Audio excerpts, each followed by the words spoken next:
Good afternoon and welcome back, everybody. Now it's time for the last session on stage 3 today. I am pleased to introduce our next speaker, mercenary marketing maven Heidi Waterhouse, and her promising session, 7 Righteous Fights. Welcome, Heidi. It's good to Hey, have you. it's great to be here. I'm excited to talk with you all today. Perfect. I don't want to steal your time. Just go ahead if you're ready. Thank you. All right, thanks. Well, welcome, folks. I'm here to talk to you about the 7 righteous fights that you should be having. It is a thing that I have been working on for years, and it's important to understand that I'm not a developer and I'm not a product manager. I'm just a person who has to deal with how this has gone all along in my career. So let's go ahead and get started. My entire job, both as a technical writer and as a developer advocate, is assembling apparently unrelated bits and bobs into a coherent story. My products as a writer are synthesis and anti-words, and as a developer advocate, my product is a relationship with people who use my product. I've worked for almost 20 companies over the years, and you can trust me that the things I talk about in this uh, talk are universal. I see them a lot.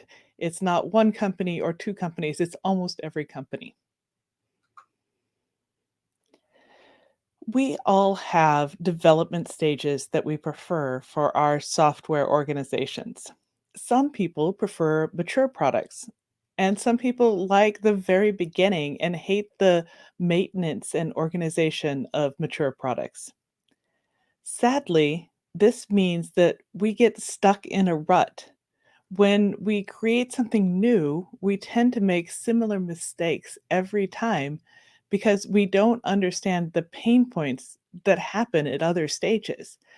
If all you ever do is mix a cake and put it in the oven, you don't actually understand what it tastes like when it comes out.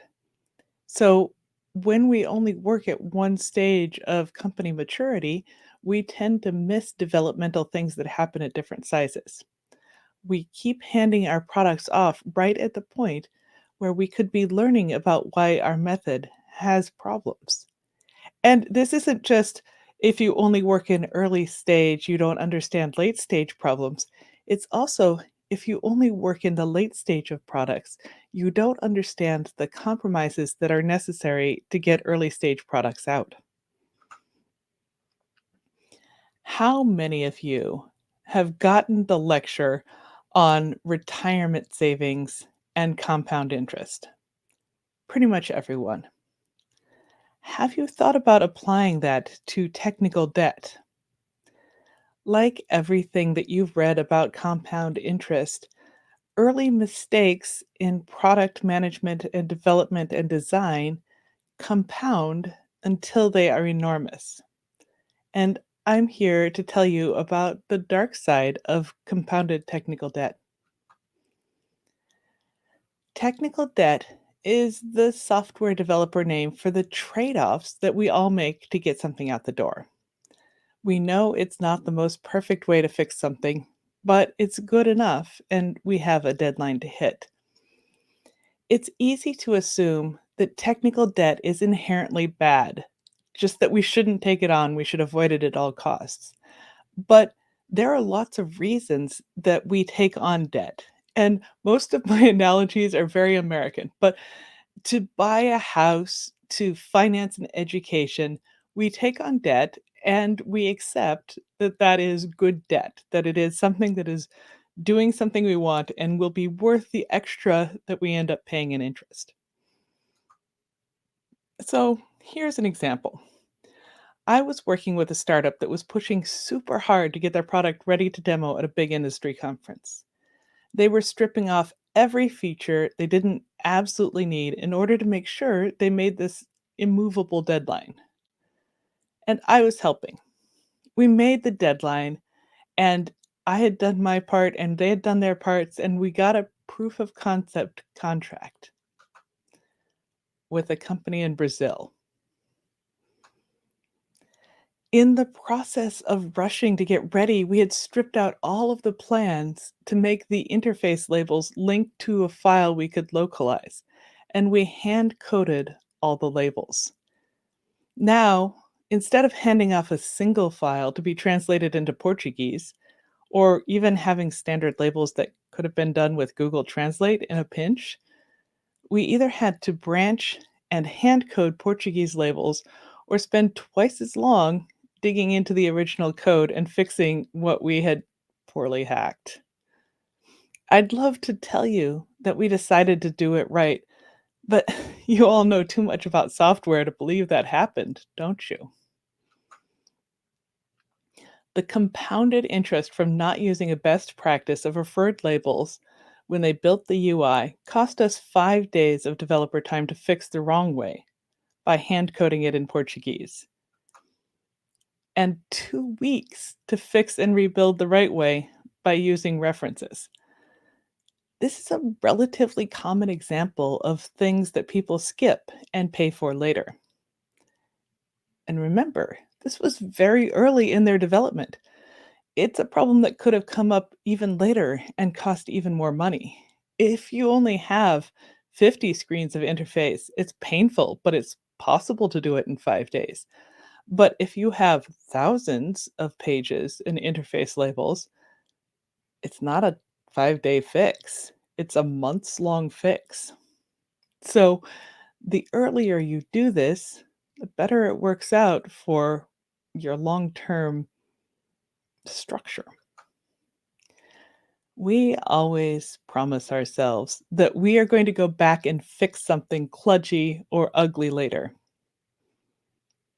All of us have something in our houses that is taped and good enough, that is, eh, not exactly how it should be, but we're going to accept it because it's working and we don't need to worry about it anymore. It is a lie to say that we are always going to go back and fix something. Here is the secret: you cannot fix it later. You will never be able to fix it later.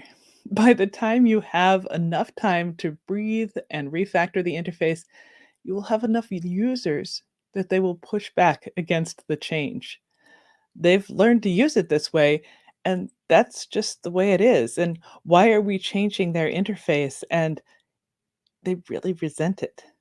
And justifiably so, because they've learned to use our software the way we sent it to them broken. So while we can change things, we can never fix it as well as doing it right the first time. Leaving important considerations until we get a working prototype means that it's going to be harder and more expensive to retrofit. Having the following fights early prevents you from doing the software equivalent of poking chocolate chips into already baked cookies. This is the slide for taking a picture or a screen capture. It is the 7 fights that we should be having earlier as architects, as designers, so that we can help our users. So here we go. Let's get into it. Localization. If you want to sell something, you need to make it natural and easy for people to use. It's always faintly jarring when you're using software that has not been localized properly. Imagine how much worse it is when it hasn't even been translated. You need to localize, but maybe not this release, maybe not the next release, but soon, and you need to have a plan for it. Hire a localization consultant for a couple days at the beginning of your project and ask them what they wish people would think of in advance. Is it reference labels? Is it I'm talking to a bunch of Germans. One of the things that I have people do when we're talking about localization is translate all the interface elements into German because it's a very long language and things that fit on the screen in English don't always fit in German. Or maybe we need to have the ability to go right to left in addition to left to right. Whatever it is, it's so much easier to build it in the first place. Here are some of the things that you can do early on that will help you out. Don't hard code the interface elements. Use a referenced list for interface elements. It's so much cheaper to translate a text file, and you can reuse it. Don't put any words in images. They won't fit after translation, and translators that also do graphic rework are expensive. It is both dehumanizing and rude to make a product where people cannot enter their actual names. That's like a baseline. I'm not saying their real names, but the names that they want to use when they want to use it.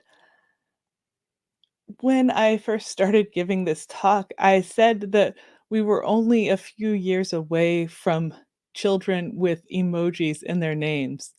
And it turns out I was correct. There are people out there who have emoji names, and we're going to need to respect that as a valid way of entering a name. My friend Noreen Plunkett, who has an Irish name, used to keep a list of all the ways that people mangled their name because the software didn't support extended characters. And it was especially terrible when it was something like a conference badge. That's pulling out of a database. So, what kind of databases don't support accented characters? Let's think about that as we're building the tools. The next righteous fight is security. This could be a book all by itself, and it probably is. But security in the sense of how do we build something so that it's secure, well, so that it's more secure. When I was working at Microsoft, they trained us never to say that something was secure. It was more secure, it was safer. But it's always relative. If somebody really, really, really wants your stuff, they can probably get it. My favorite example of security that you should think about ahead of time is required corporate training. To access it, you got an email from a third party training provider and you had to click on a blind link. My boss said that refusing to click a blind link in a strange unsolicited email did not constitute passing the course, but I always thought it should have. But what set of events led to a security training provider deciding that was the best way to distribute the training? I understand that they need to track exactly who took the training and they need a custom URL to do that, but surely there is some better way to manage that. The internet is not actually a series of tubes connected by guys in ski masks. There are bad actors out there, but your tiny little product probably won't attract them right away.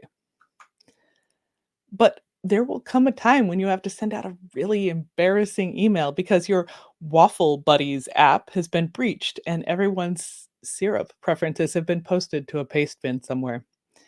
It's expensive in terms of reputation and productivity because everything has to stop while you solve that problem.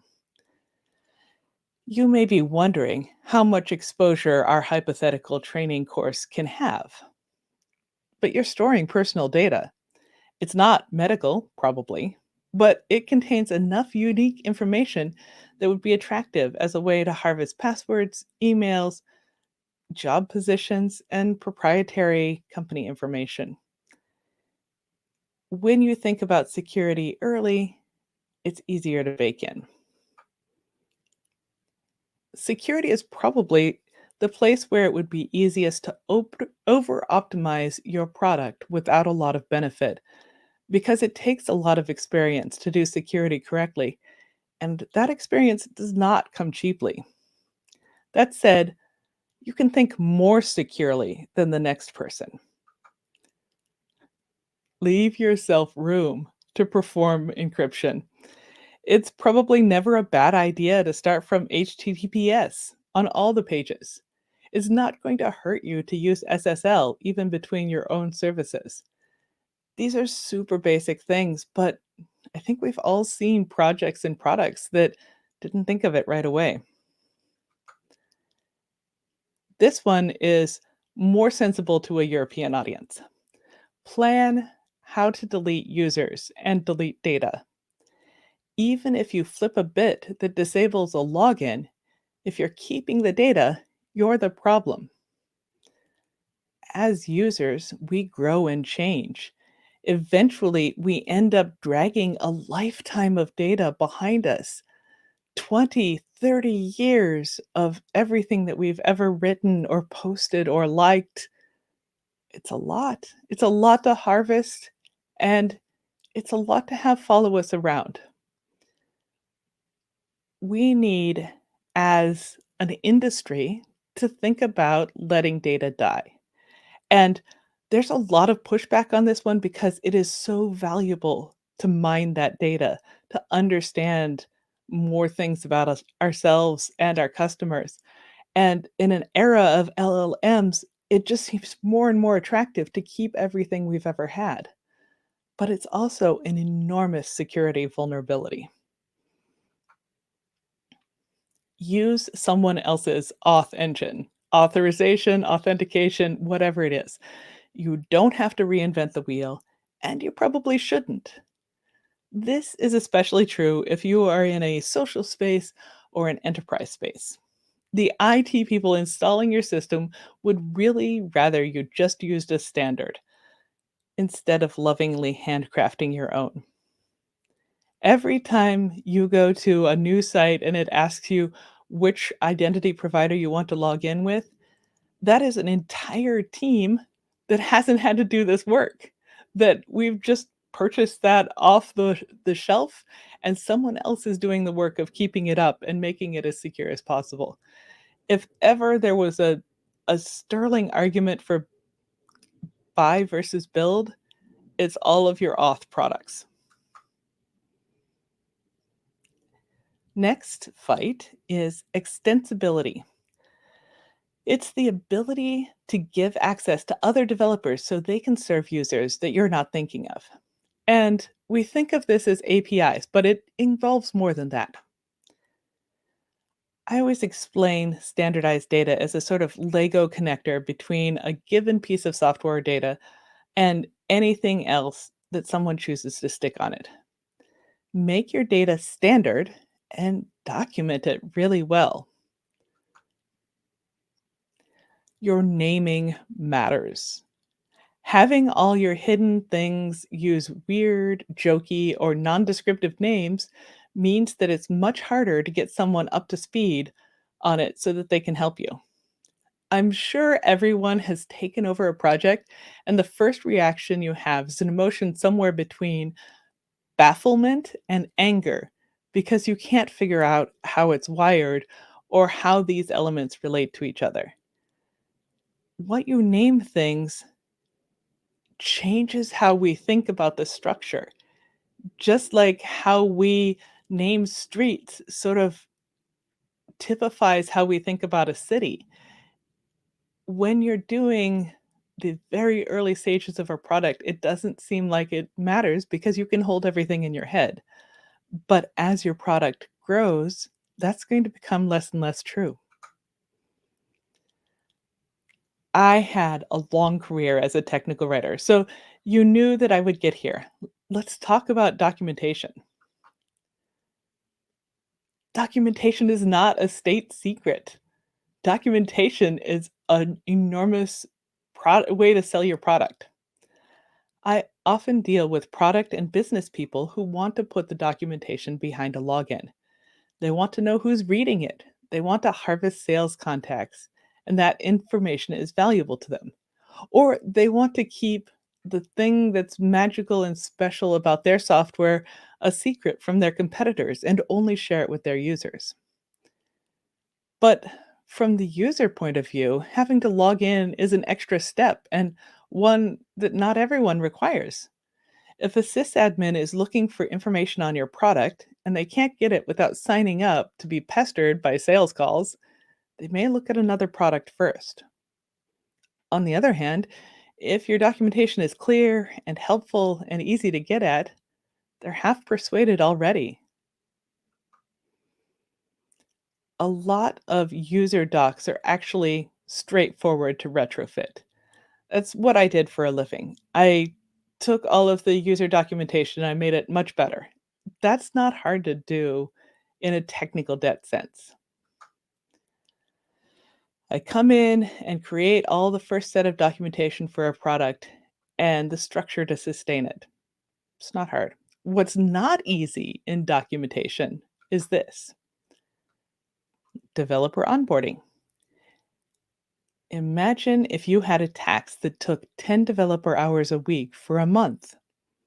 I'm here to tell you, you probably do. You just aren't aware you're paying it.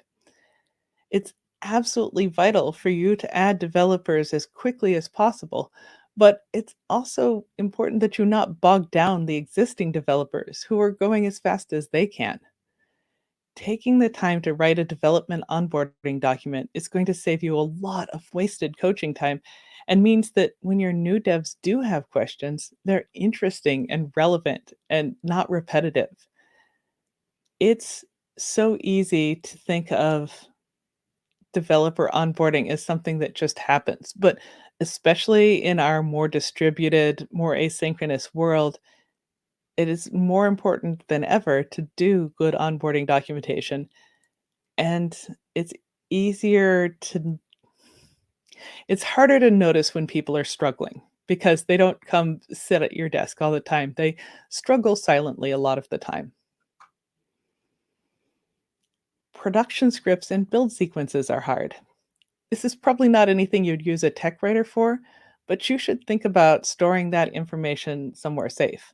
Like, yeah, you have a Terraform, but is it documented? Like, do people know how to use it if they didn't build it?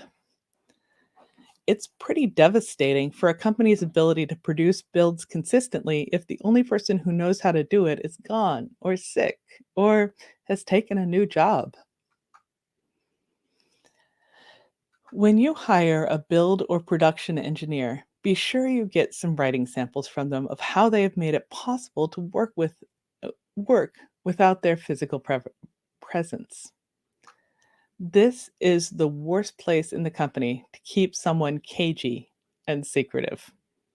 Secretive build engineers are bad build engineers. Release notes. If sysadmins and operations people and installers and application owners read nothing else, they read the release notes. It's vital to know if you are going to install something incompatible or if a release is going to fix your problems.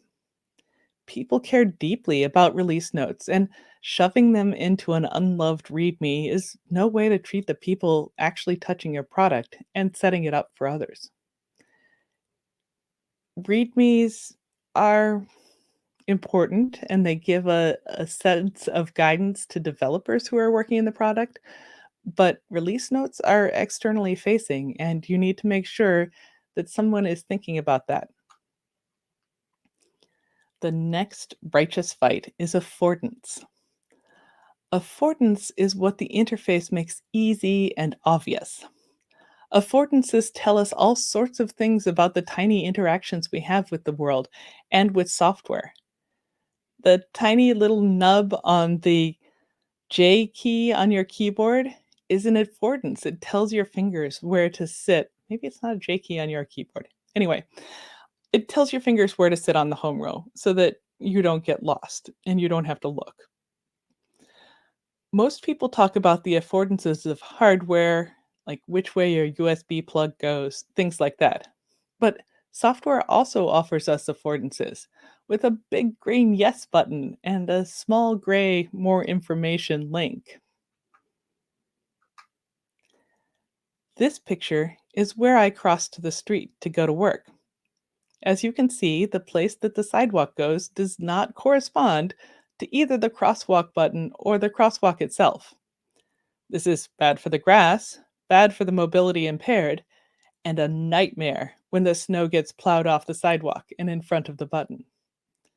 This is a bad affordance, but sometimes you are doing this with your own designs, where you're putting the sidewalk where it belongs and not where the users need it.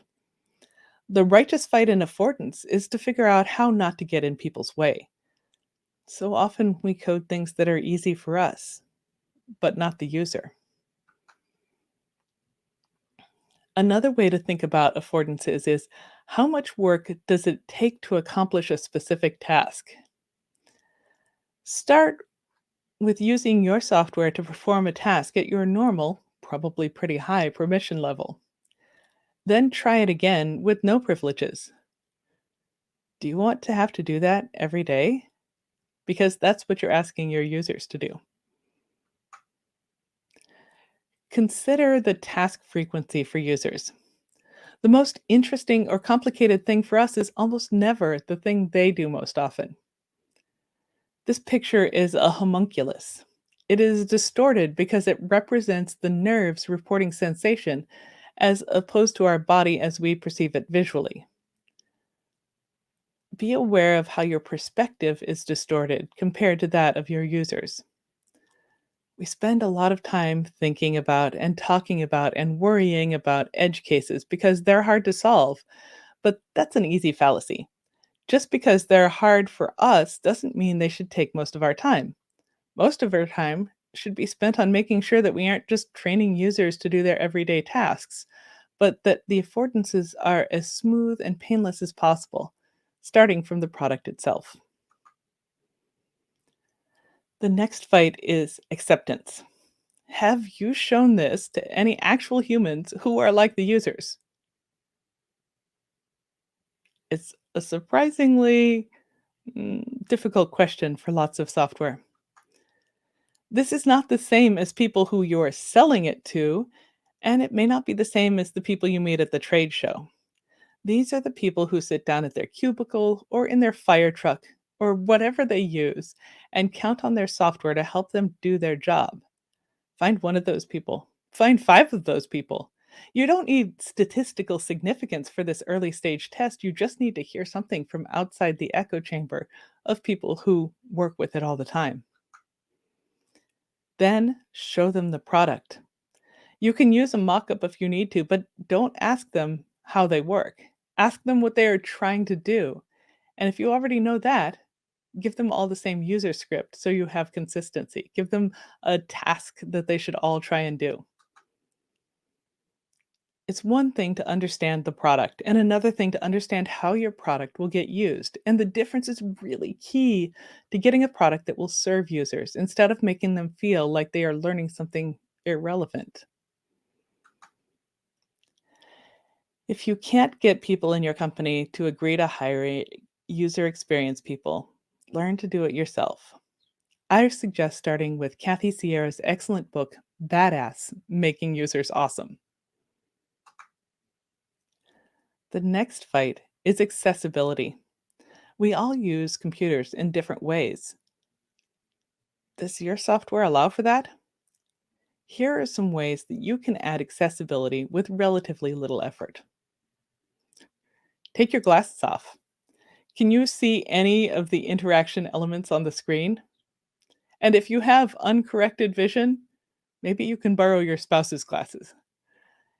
It turns out that people who design interfaces usually have pretty good vision. Have you looked at it on an old, terrible screen? Have you looked at it on a tablet or a phone? Even if you have a tool that theoretically reflows things in an organized way, have you actually looked at it? Have you used any color blindness tests on it? 8% of people with XY chromosomes are red-green colorblind. These men almost never become user experience developers for some reason, but that's a big chunk, and it seems worth considering that maybe we need to have more than just color distinguishing something. Descriptive links take an extra 30 seconds to write, but they keep a screen reader from returning nothing but a sea of identical links that say click here. It also reassures people that they are going to a legitimate site if someone has taken the time to describe the destination. Try hiding your mouse. I work without a mouse most of the time, and I can tell when people have not thought about keyboard mapping. We are all only temporarily able bodied. Eventually, we will pass into the realm of accident, age, or disease. Some of us already have and are sitting nearby.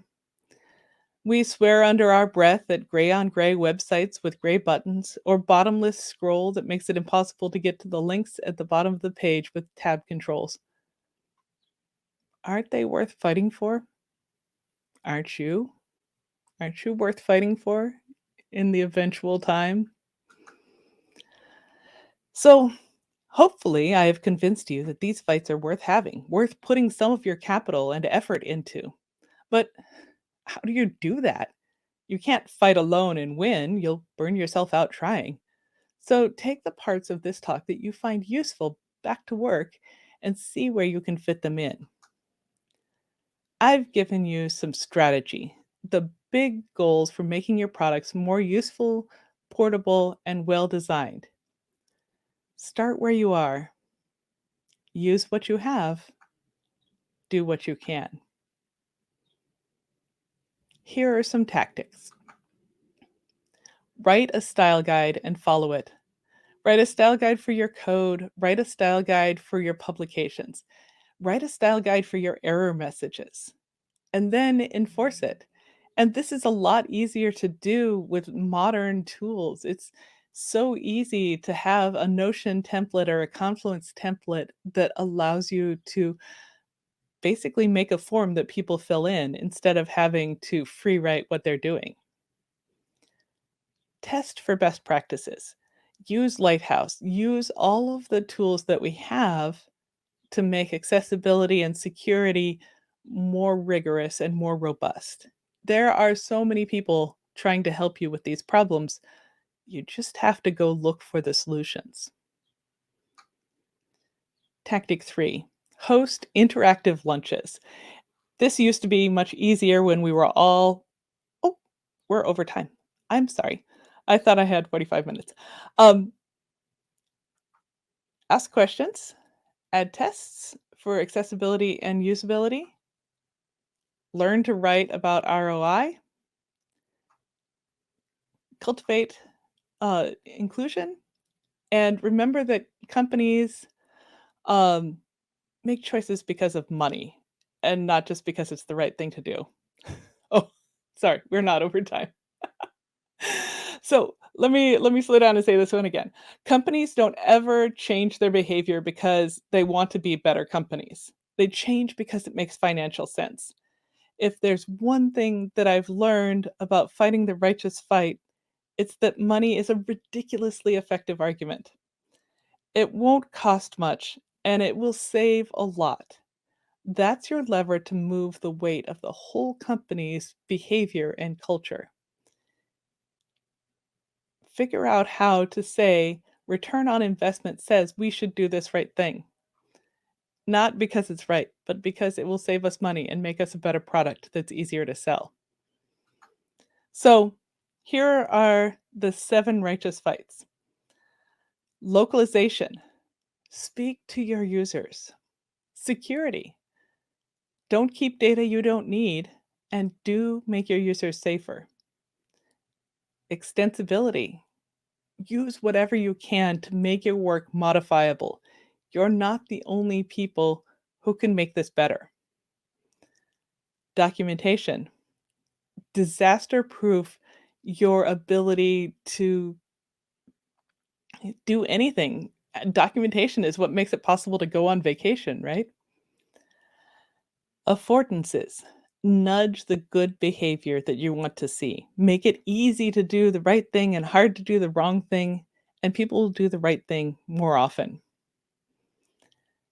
Acceptance. Test with users. Talk to people who actually use your software in anger. It's so easy to forget that, and it's so important to building the right thing. And accessibility. Include the people who are you and who are not you, who are not like you. Because it turns out there are a lot of people in the world who want to buy and use software that are not just like us.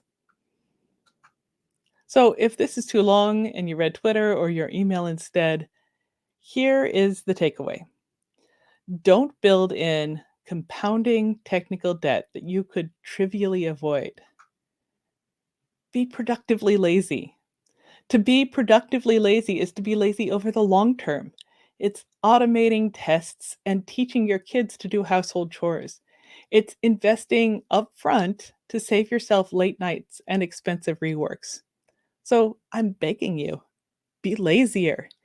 Teach your teams to prioritize efficiency over instant results and make future you happy. I'll post these slides if possible, but here is a list of credits, and I am now happy to take some questions.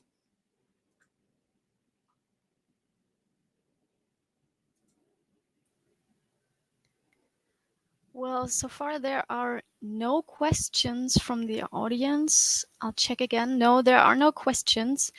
But you explained everything so well, so maybe everything is just clear. That's my opinion. So all I can say is thank you very much for this inspiring session, Heidi.